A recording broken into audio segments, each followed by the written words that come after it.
You are the most awkward person I know in certain situations. Sure. I felt it. I feel it every time. This is the thing about being awkward that people don't give enough credit for. I know what's happening. I also want to leave. But I don't know what to do next because it's my fault. You see, but now I feel bad for you. But here's the thing. I don't feel bad. I just know it's happening. I wish I could stop it. Okay, I'll give you an example. If someone tied you to a chair, you know that to get out of the chair, you'd have to break the ropes. Yes. But you don't know how to break the ropes, Right. and you don't have the strength Right. to break the ropes. That is me in every conversation. Except you're the person who tied yourself to the chair. Yes. You're the person tying yourself to the chair, and then you sit there looking at the other person like, oh man, this is weird. Yeah, I look at the other person like, I shouldn't have done this.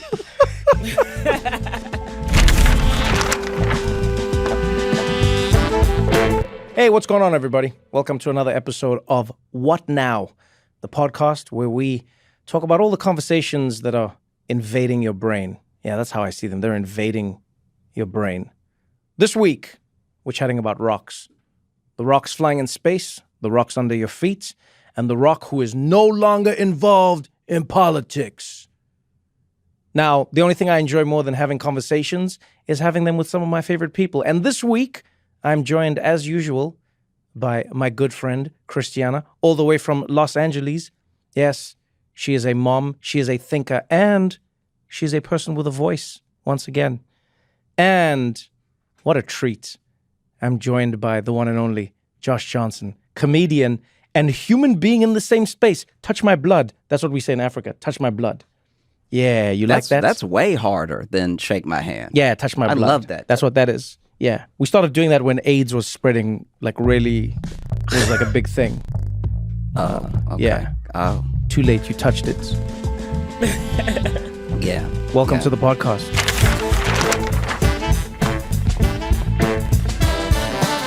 This is What Now with Trevor Noah.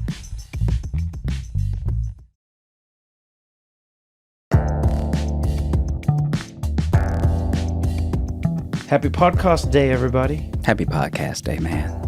Happy podcast day. I've missed you, Christiana. It feels like it has been forever since I've seen you. I missed you, Josh, and I missed you, Trevor.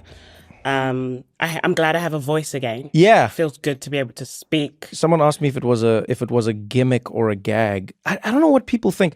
Someone asked me this. I was in an airport and someone came up to me and they were like, I love the podcast so much. And they're like, I have a girl crush on Christiana. Please tell her. And they're like, but I just didn't understand. Is the voice thing real? What was that about? Then I was like, what do you mean? Is it real? What? Please explain. Sometimes I don't think people understand comedy. Yeah. Because please explain to me what you think the premise of this joke would be. That we would say Christiana doesn't have a voice and then there's no payoff. Yeah. Then she's just back one day. And then she's just back. Yeah. Christiana, how's the family? How's everything going? I'm having a bit of they're good. The headline is the family's good. I should always lead with that. You're so African when you do that. No, can I tell you, that's the most African thing that you'll do, which reminds me of everybody from home. You'll ask them a question about life or anything. They start telling you the truth and then they catch themselves and then they'll be like, so they'll be like, how's everything? You're like, man, things, you know what? I'm blessed. Let me start by saying I'm blessed. This is, yes. This is literally what you, it's the most African thing. I know. It's also I like, I know. It's such a deep Southern thing too, because just like when you're in the South, like I was just in Raleigh, Yeah. and when you talk to anybody, they'll start telling you about their day earnestly, and then they feel like they're wiretapped by God. Because then they'll start telling you about their day and they'll be like, but God is good though. But let's not forget that God is good, okay? So I know I got hit by a car today, but ooh, God is good. I just got hit by 2 cars. It does feel like that. It Yeah. really does feel like that. God Yes. is good. He is good. He's always good. He's all the Just wanted to time, put that all the out there. time. And now that we're on a secure line, tell me your real story. My real story is this. Okay, so I have a almost 10-month-old named Luna, wonderful little girl. But she's doing things differently to Obi did. Like Obi had teeth at 3 months. Luna has no teeth. She refuses to crawl. She sat up a bit later, and you know me, I'm like, I want her to be a doctor or a lawyer, so she should be walking in my books.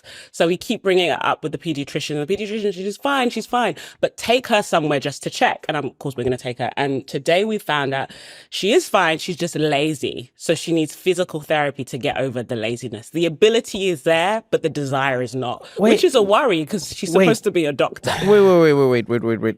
Sounds to me like she's not lazy. Sounds like she's a genius. Yeah, it sounds to me like she's not going to be a doctor or a lawyer. She's going to be the president. Either the president or she's going to own, like, create a tech company that has no value but sell it for like $2 billion, which is, I'm fine with that. Like, that's a good outcome. Yeah, if I was a parent and they told me that my child has figured out that they don't need to crawl. Mm-hmm. I mean, they walked so that I don't have to crawl is essentially the world she's in. She's a trailblazer. Trevor, I feel like you just made it up, but I'm gonna rock with it. Do not deny the genius of your child. Yeah. You'll see in like 8 months, Luna's going to be on the podcast. She's going to be like Beyonce's children. Yeah. She'll just be like featuring on the podcast, winning us Grammys. Today's episode of the podcast is going to be fun. There's a bunch of things happening. I will tell you a little bit about where I was because, again, some people think I didn't tell them where I was going.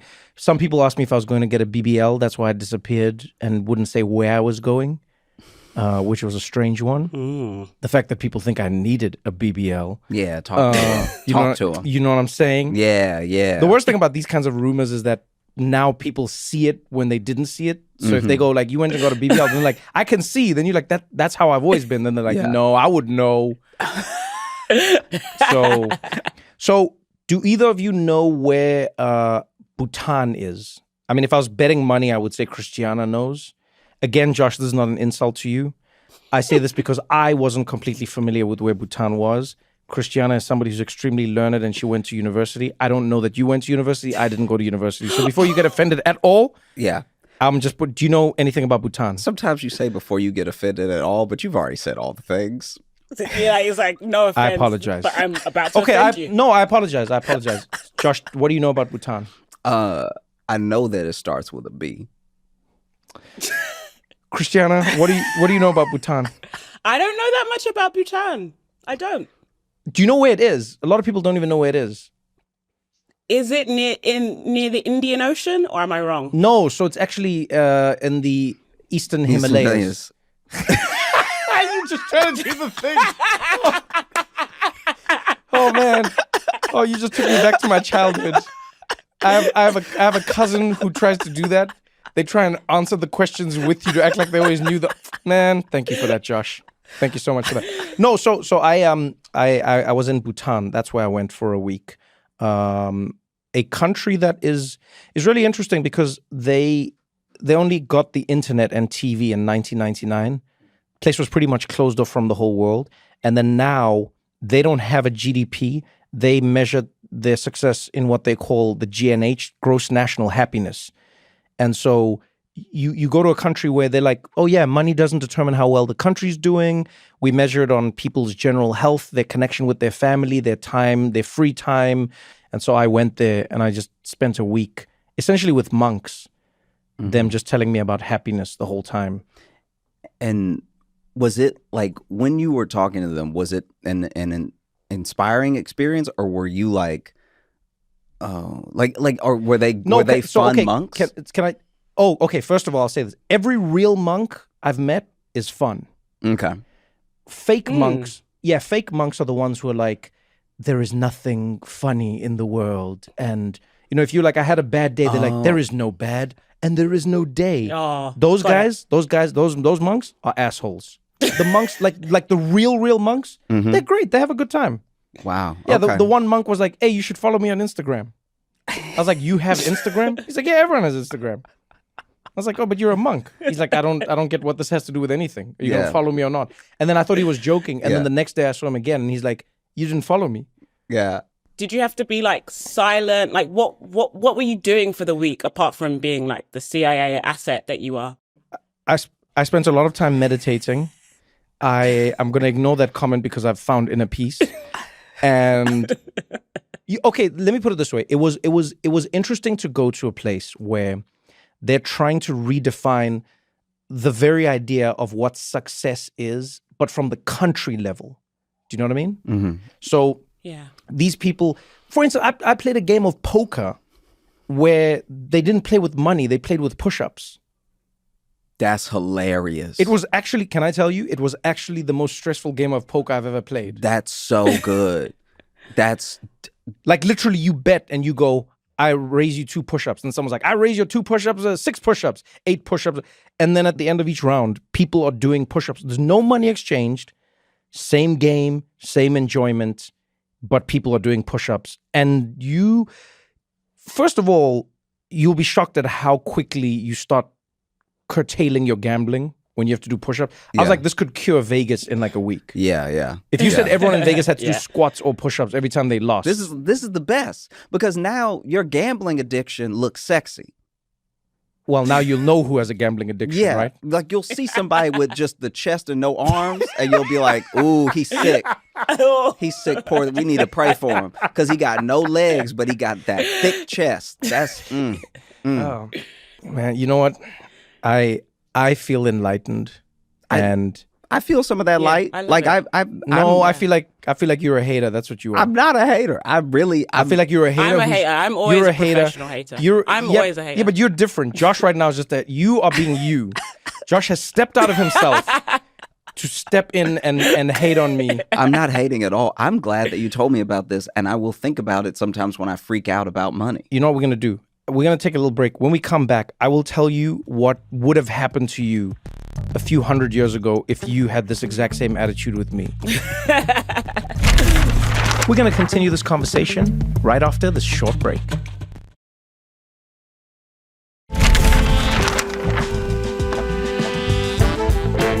When was the last time either of you watched or saw an eclipse? Today. You went outside and you did you have the glasses? Look, I'll tell you this right now. Everybody was trashing Trump for looking at the sun, but I almost did it. I really did because I had the glasses, and when the thing was starting, I couldn't see anything because the glasses were so good. Yeah. And then I started to see a little bit, and I was like, I do kind of want to just take them off real quick, just get a sneak peek. But did you take them off? I did not. See, not didn't. not fit to be president. Christiana, when was the last time you saw an eclipse? I've never seen an eclipse. Huh. Yeah, I avoid them. It feels too spiritual, too much of a shift. I stay Yeah, indoors. it's I will say this, it is both the most powerful and meaningless thing I've ever experienced. Because it was like it was one of those moments where, you know, seeing everybody outside for the same I don't know, there was the last time I saw New York like that was during the pandemic.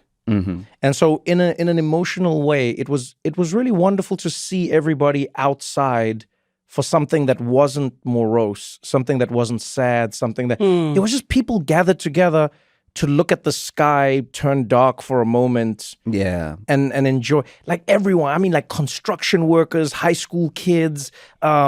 Literally, I was riding a bicycle through New York, watching it the whole day, and it was just everyone was just standing on the side of the road with. I don't know where they all got them all. By the way, that I will say is like weird. I don't know. Everyone in New York had Eclipse glasses, and I don't know where they got them from. I don't know where I got mine. It's very suspicious. I think a lot of people are going to have some long-term vision problems because nobody knows where they got their glasses. But I started reading up on everything that the eclipse has meant for humankind. It's amazing. Like you say, like wars. There was a war that was spoken about like back in the day. I think it was the ancient Greeks, and they basically had a truce because they were just like, yeah, man. Even the moon and sun don't want us to fight, and then they just stopped fighting. That's beautiful. Yeah. That is so beautiful. And then to you earlier when you were trashing me with my poker push-ups, if this happened back then, Yeah. I could have killed you during an eclipse and no one would have said anything, Josh, Why wouldn't they have said anything? because it would have happened during an eclipse. An eclipse was what, like, so that's the thing I learned. The eclipse was the perfect time to end other people, because during that period you could say you were ending it for the eclipse or because of the eclipse. So if you killed somebody during an eclipse back in the day, And then people like, what did you do? And you like, yo, the demon Beelzebub took over when the sun was gone. Okay. And then you say to people, I would never, you know me. Come on, man, you know me. Have I ever killed anyone? Yeah. If you kill me over a comment about the poker push-ups, you were waiting to kill me. Like the eclipse had nothing to do with it. No, Josh, please. If you haul off and choke me now, ooh, you've been waiting. No, maybe. No.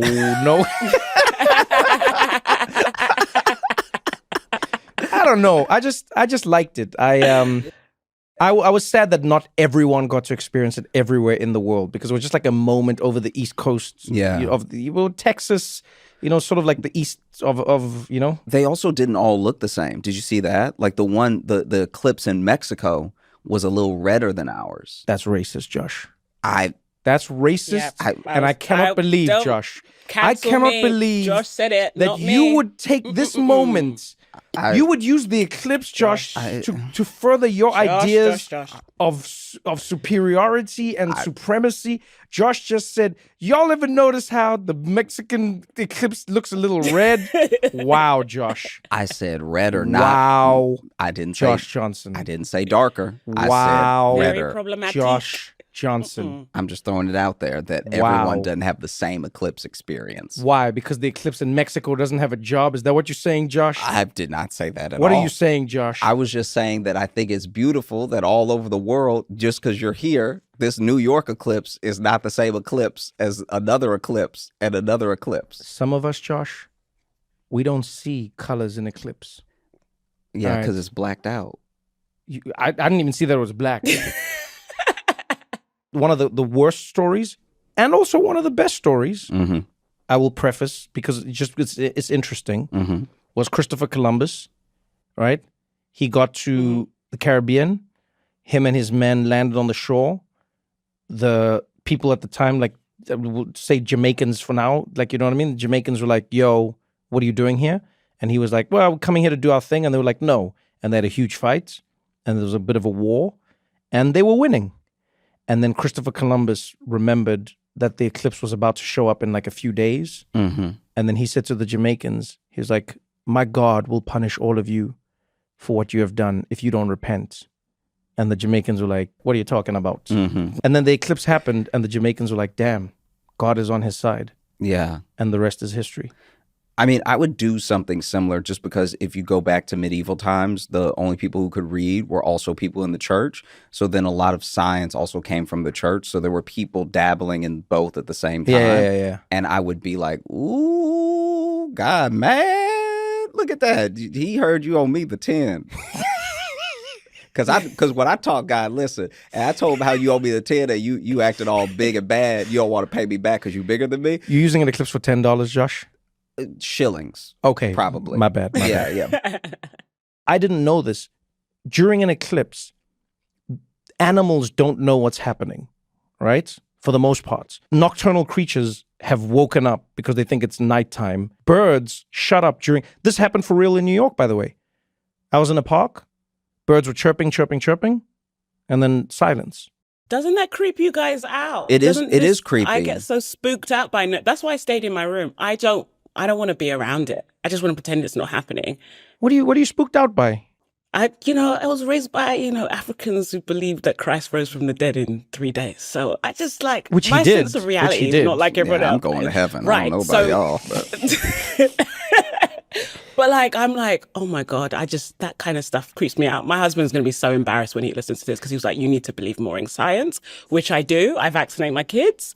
However, eclipses creep me out. Like you being like, the birds stop chirping. They do. Yeah, they do. And animals come out of certain areas. I'm like, nature is far more powerful than I want it to be. I hate nature. That's the issue. When you talk about it being scary or any of these things, in South Africa right now, there's an ant, I want to say, epidemic. If you leave anything anywhere, you've never seen this many ants in your life ever. And when I went home recently, I experienced this firsthand. It's like Gilligan's Island type ants. Like they will lift you up and they will move you around.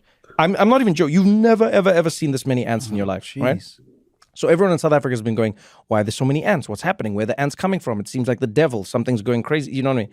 And then like around the world, there's been all these stories of like either animals acting strange or tides being different. Or then you had the earthquake, right, in Taiwan. And people were like, oh yeah, there's earthquakes. Cut to New York, had like a 4-point-something earthquake.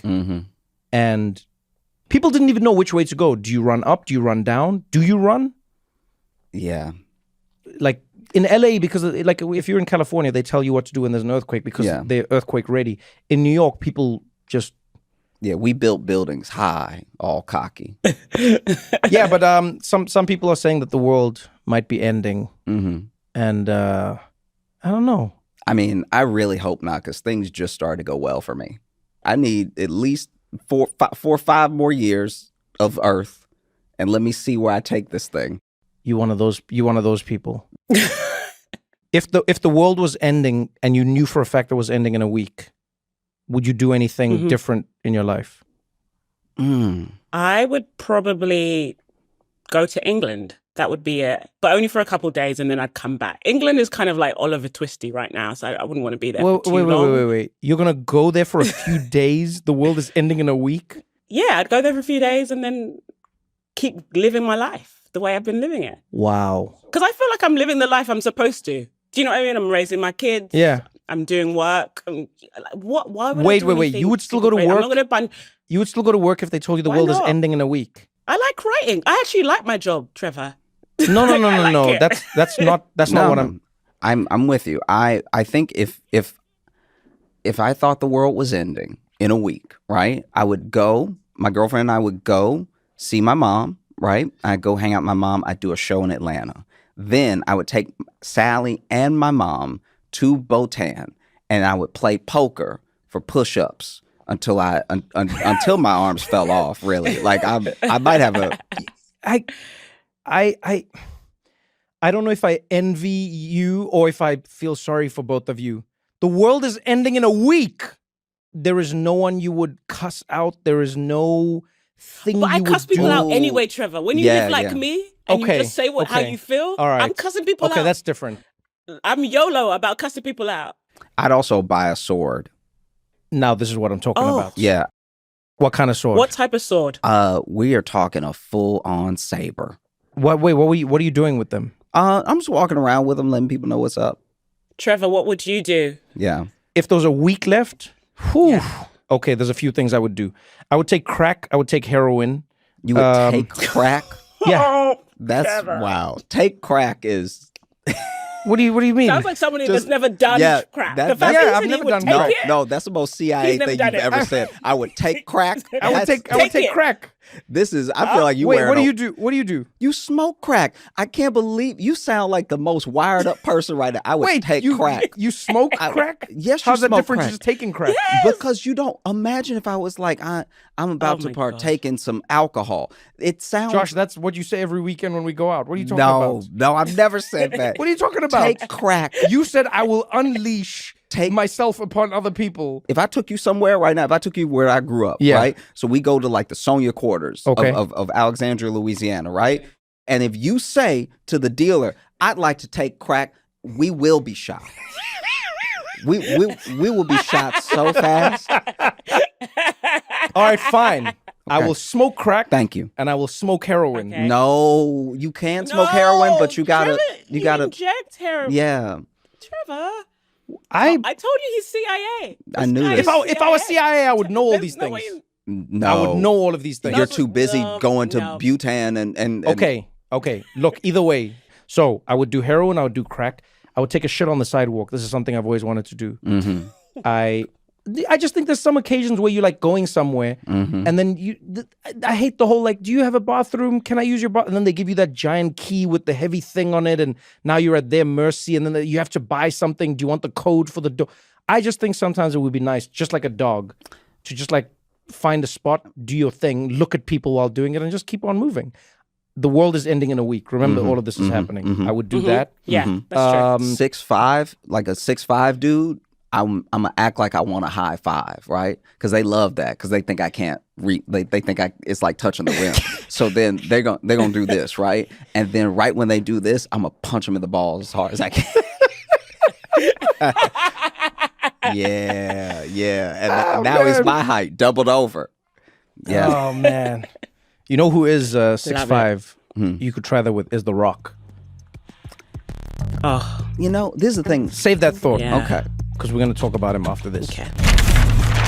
Don't go anywhere because we got more What Now after this.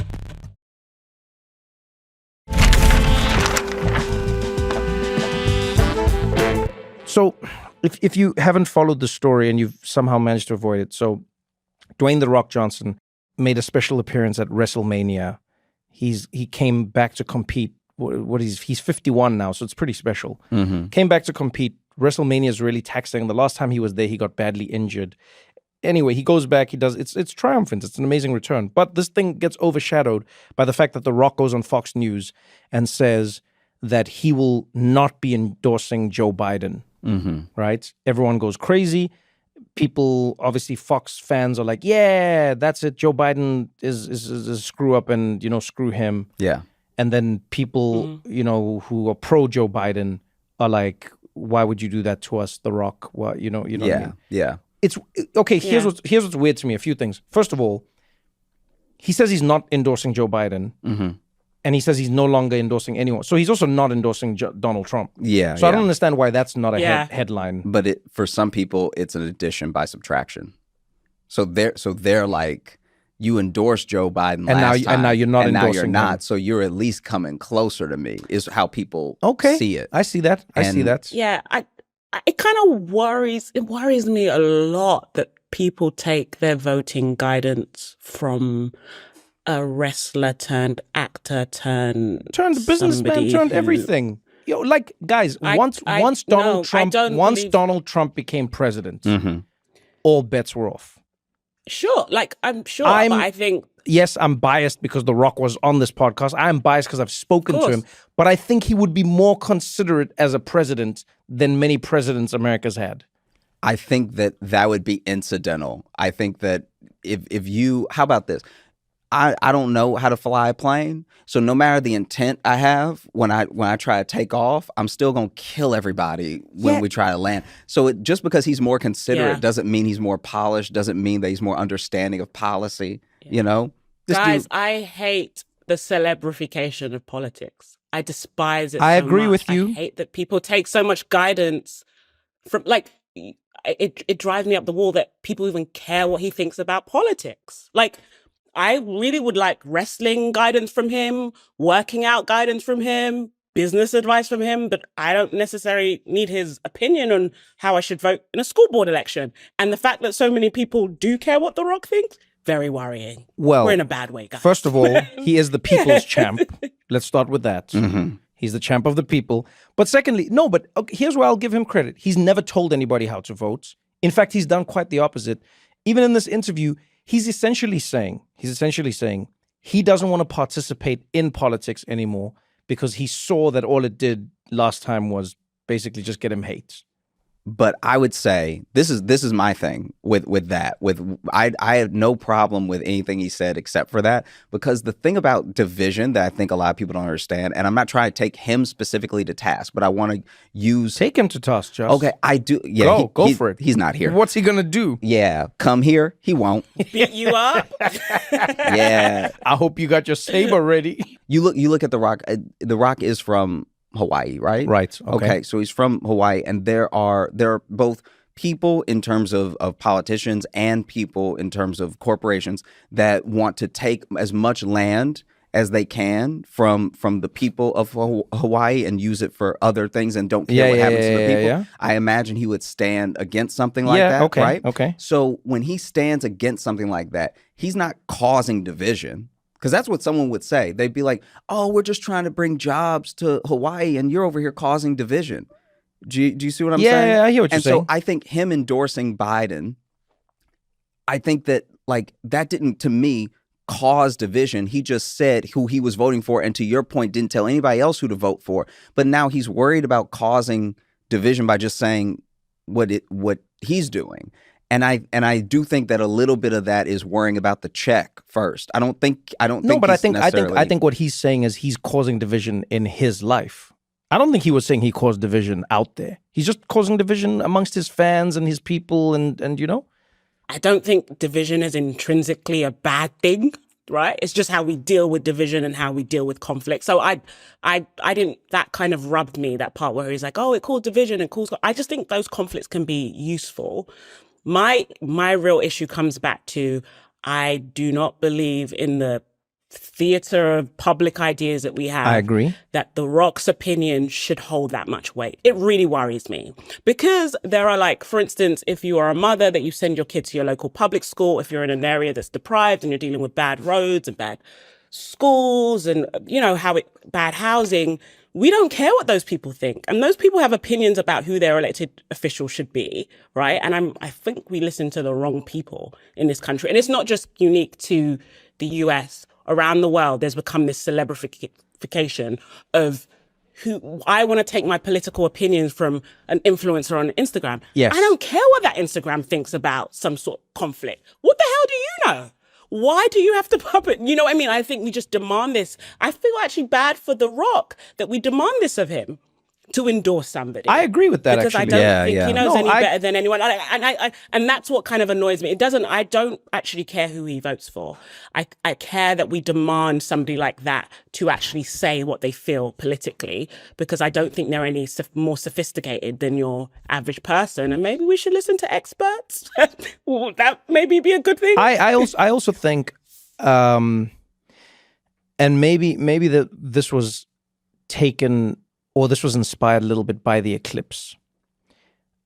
I do feel like maybe, just maybe, we should consider the possibility that it is better for some things in society to remain impartial / non-party affiliated / I think it might be nice for the world to just go, The Rock is just The Rock. Whether you're a Republican or a Democrat, The Rock is just The Rock. Maybe it's nice to just, share these things as people and not have... Because to your point, Christiana, if we don't want or think that these people should have an outsized influence in how people vote or don't vote, then maybe there's some merit to them just being the thing that brings people together. Like, imagine if during the eclipse, at the peak of the eclipse, all of a sudden the eclipse was like, vote Trump. Yeah. First of all, I'm voting Trump. I'm just going to let you all know that it's happening. Yeah. Yo, the eclipse said it. Yeah. And now as Trevor, there's a part of me that'll be like, what does the sun know about American politics? Yeah. I'm on the other side. I'm actually on I believe the inverse. I don't think we need to depoliticize any celebrity. I don't think you need to depoliticize yourself. I think people need to accept that we're more than it gets complicated. That you can really like The Rock. It's hard. As an actor. It's hard. It is hard, but you can like him as an actor. You It's can hard. like him as a father and his work. But you may not like his politics. Because it's just like, that's what it is. There are people who I know, like, politically, I really agree with them. But I think they're kind of bad people. I don't like them. I don't want to be at a dinner party with them. Mm-hmm. Even though their politics, on paper, we agree completely. But I'm like, I actually don't think you're a decent human being. Mm-hmm. And I think we need to be able to allow for that in a society where we're like, okay, The Rock votes for so-and-so. Does it change how I feel about his work? A bit, but I have to accept that's who he is. And I think if we could live in that nuance, it'd probably be a better world. Oh, I agree with the sentiment of what you're saying. The reason I don't think we can do that is because politics fundamentally at some point makes some people feel, whether it's real or not, that their lives are being threatened, right? So I think it's hard to say to people, hey, ignore how The Rock or somebody else is voting or has voted when you believe that their politics inherently threatens who you are, like actually are. Yes. I'm not saying to ignore it. I'm not saying to ignore it. Yeah, but I'm saying you might have an ability that most human beings do not. The ability to ignore or to be able to put aside how somebody has voted. I don't know how many people. No, I include it in the. I don't put it aside. I think that's. You make it one of the I don't know, things. it's like the sum of it parts. Yeah, it's part of the thing, right? I'm saying that's special. Yeah. It's just I don't. I just think if we're going to be really human and accept the messiness of what a human being is, Yeah. you're going to know it's not always going to be coherent. And I think we live in a Sure. time where people don't want to live with that incoherence or that paradox, and they want to pretend that people are just one thing. So here's the thing. I agree. That's why I say I agree with the sentiment completely.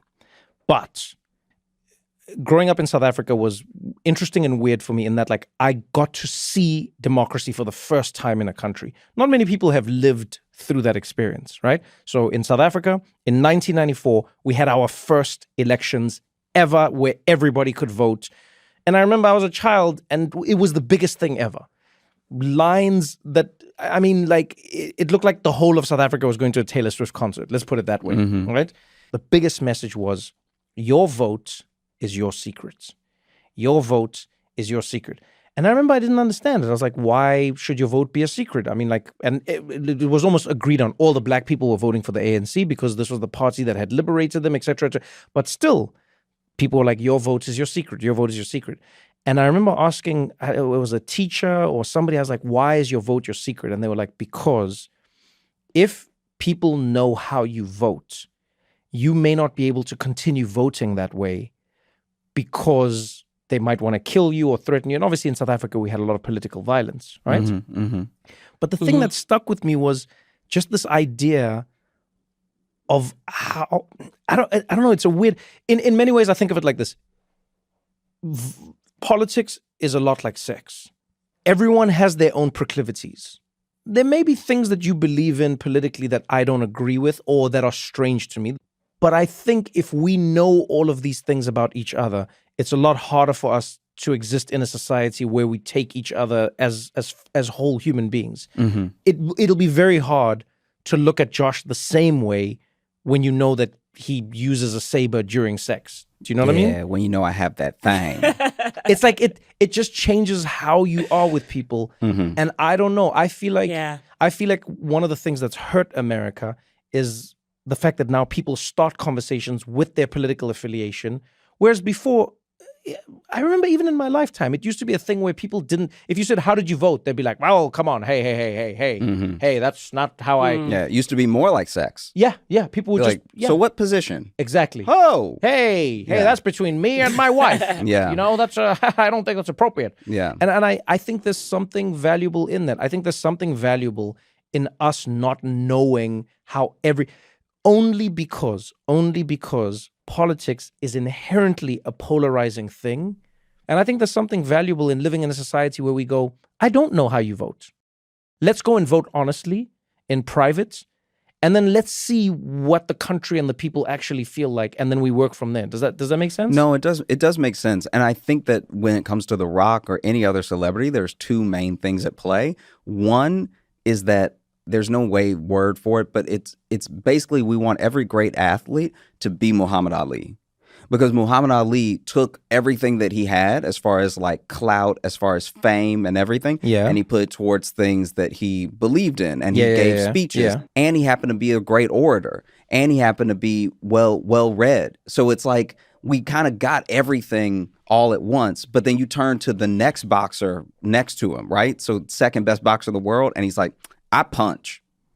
That's really all I do, right?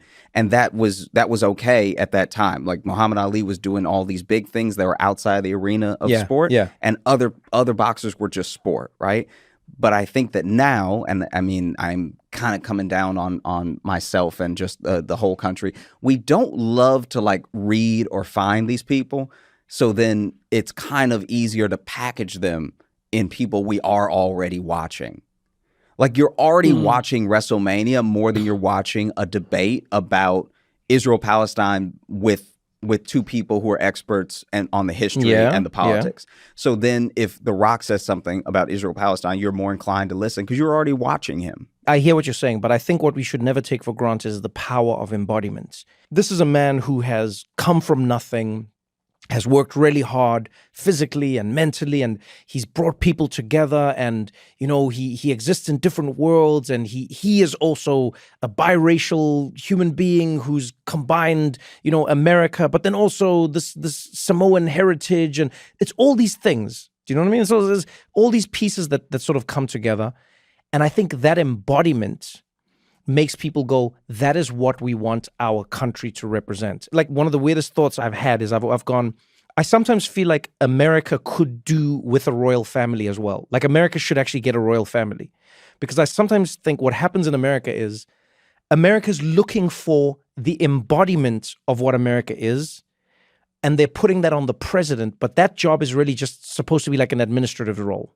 You're the regional manager and you manage a region called America. Yeah, yeah. I think the royal family and this idea of an embodiment is a good one, because I think as much as embodiment, I think there is a certain type of American and a certain type of Brit who needs a public figure that makes them feel like the country is harmonious. Yes. And the royal family is a great example, because when I really, really think about the royal family and the fact that I speak with this accent, it's a result of trauma and pain. You came to West Africa and you plundered it. You created Nigeria.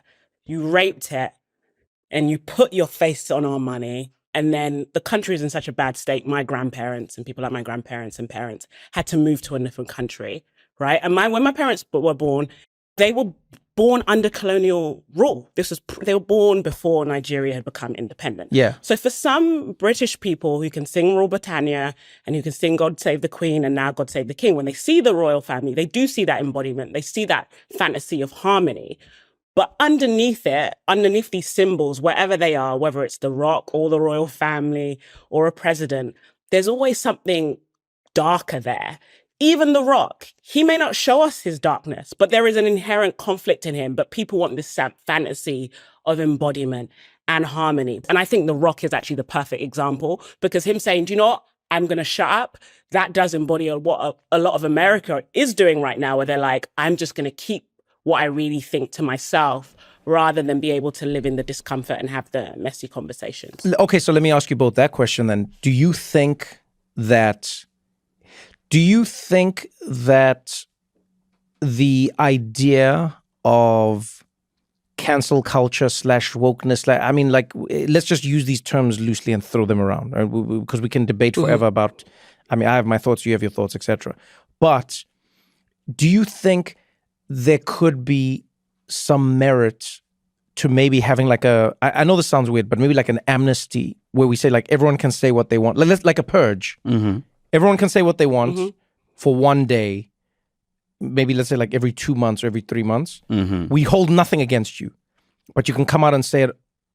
And because then maybe there's like a release valve, because it seems like people might vote a lot louder than they speak. And that could be causing a bit of a problem because it surprises you when it happens. Okay, I'll pitch you that thing already exists and exists all the time, and it goes by anonymity on the internet. I think that people are consistently voicing everything that they think behind an avatar.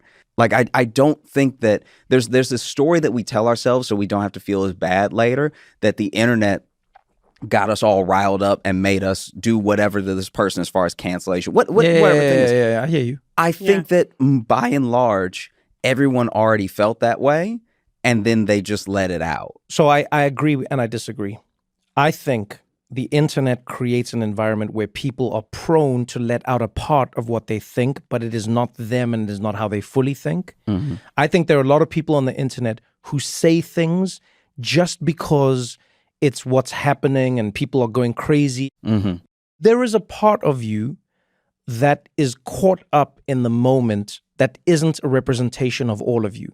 Whether it's a collective fear, whether it's a collective anger, whether it's a collective joy. Yeah. Sometimes 100,000 people are storming and they're terrified, and you're there and you're like, I'm also terrified, but you weren't really as afraid as maybe you would have been on your own. Does that make sense? Yes. And I think what the internet has done is it's created an environment where people express a part of themselves that is welcomed by the group and the mob.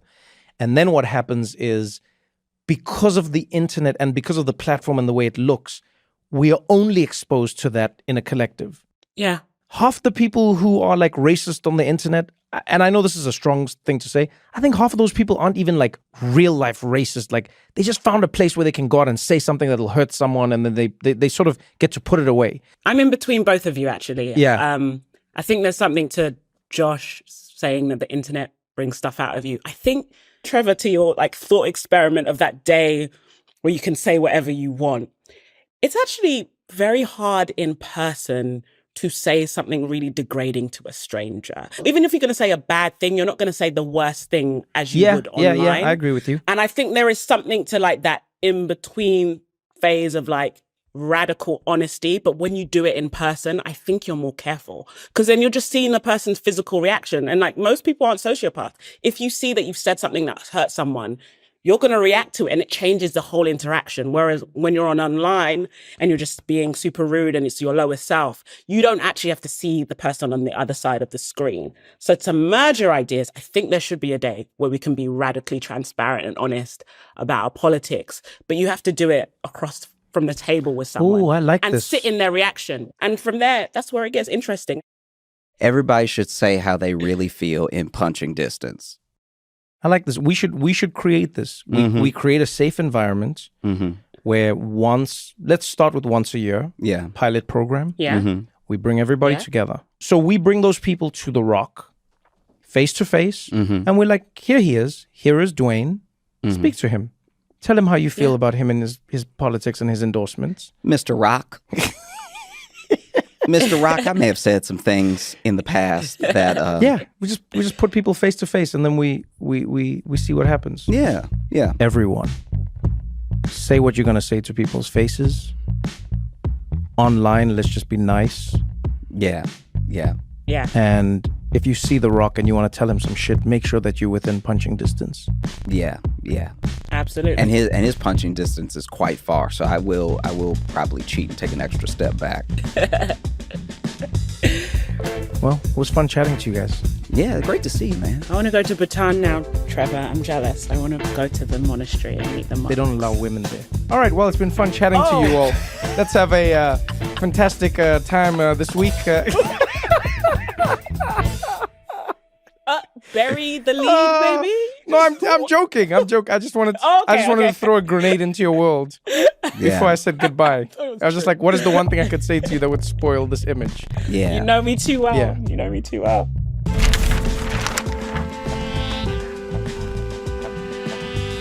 What Now with Trevor Noah is produced by Spotify Studios in partnership with Day Zero Productions and Fullwell 73. The show is executive produced by Trevor Noah, Ben Winston, Sanaz Yamin, and Jody Avigan. Our senior producer is Jess Hackle. Marina Henke is our producer. Music, mixing, and mastering by Hannes Brown. Thank you so much for listening. Join me next Thursday for another episode of What Now?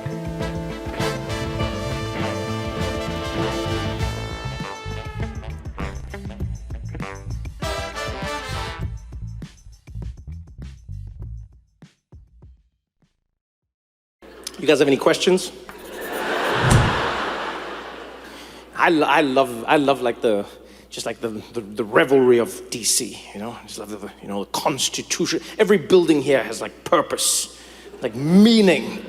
You know, in other places it's just like, what's that? It's the dentist. And then here it's like, it was the nation's first dentist. Welcome to the show. Welcome to the show. How you doing? How you doing, everybody? How you doing? Welcome to the show. Yeah, you're looking late but stylish. I like this. This is good. Why are you late, brother? What happened? Say again? It's his birthday. Oh, okay. What does that have to do with him being late? But I love how you said that so confident. I said, why are you late? And she was like, it's his birthday! Like he's been saying that to you all day. Every time you ask him something, you're like, baby, why are you taking so long? It's my birthday! You made it seem like there was cause and effect to the situation. Why are you late? It's his birthday! You know how many candles he's had to blow out today? It's been a hard day for his lungs, Trevor. Happy birthday, brother. Happy birthday. Congratulations. How old are you today? 35. Yo, young man. All right. That's a big age, though. 35. What, did you do something special? Did you treat... Are you with him, ma'am? Yes? Why did you chuckle first? I said, are you with him? She was like, yes.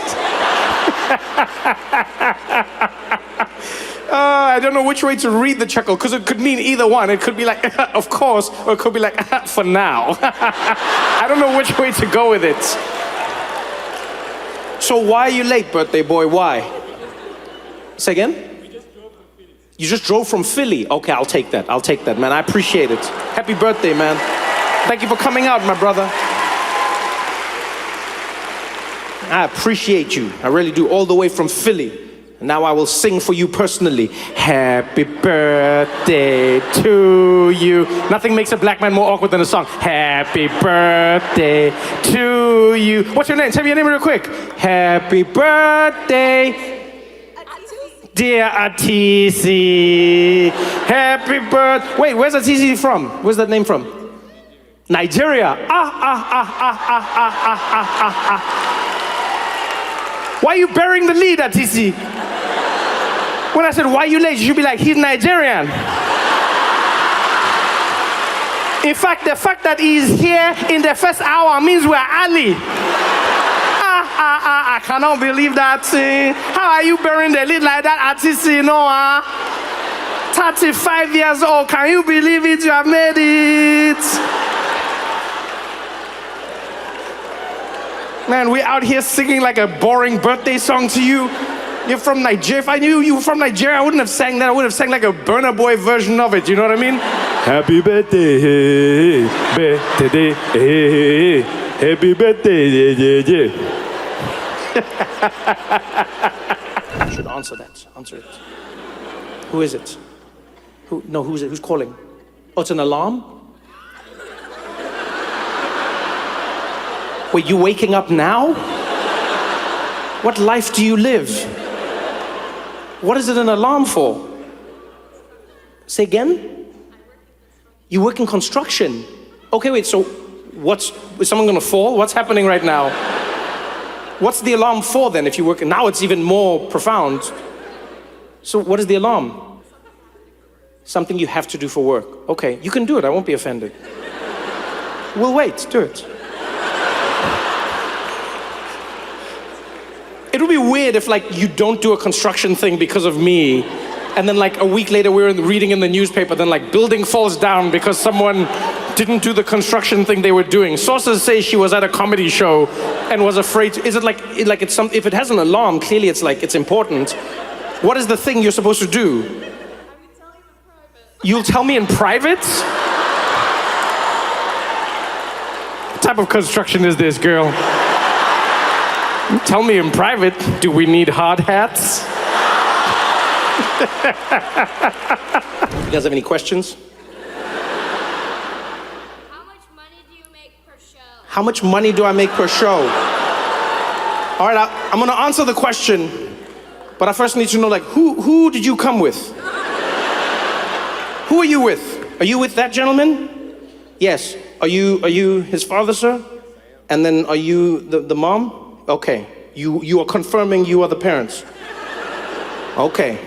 Because I don't know, that seemed like a setup right there. Okay, do me a favor. What's your name, young man? Xavier. Do me a favor, Xavier. Stand up on your chair. Ask your dad to balance you. Stand up on your chair and face everyone. And tell me this doesn't look like someone was about to be like, are you my father?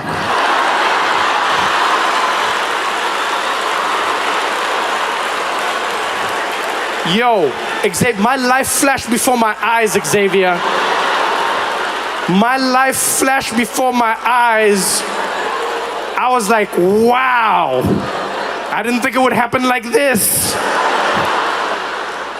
Damn, Xavier. But I answer you the same way I answer my little brother, because when I tell him like actual amounts, then he doesn't treat money with respect. So it's a like, what do you need to buy in your life, Xavier? V-Bucks. A what?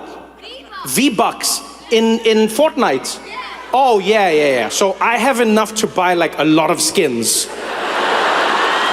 Yeah, I can buy like a lot of skins, Xavier. Yeah, like I can emote for days.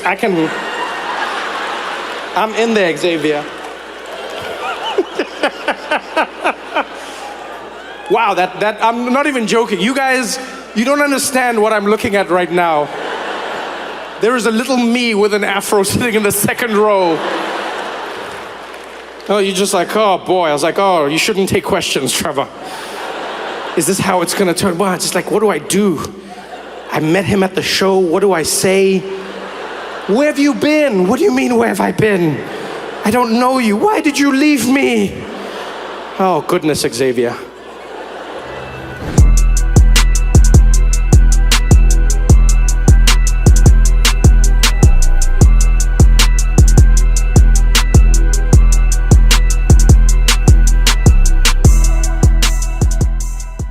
But man, we haven't been able to stop talking about the CBS interview.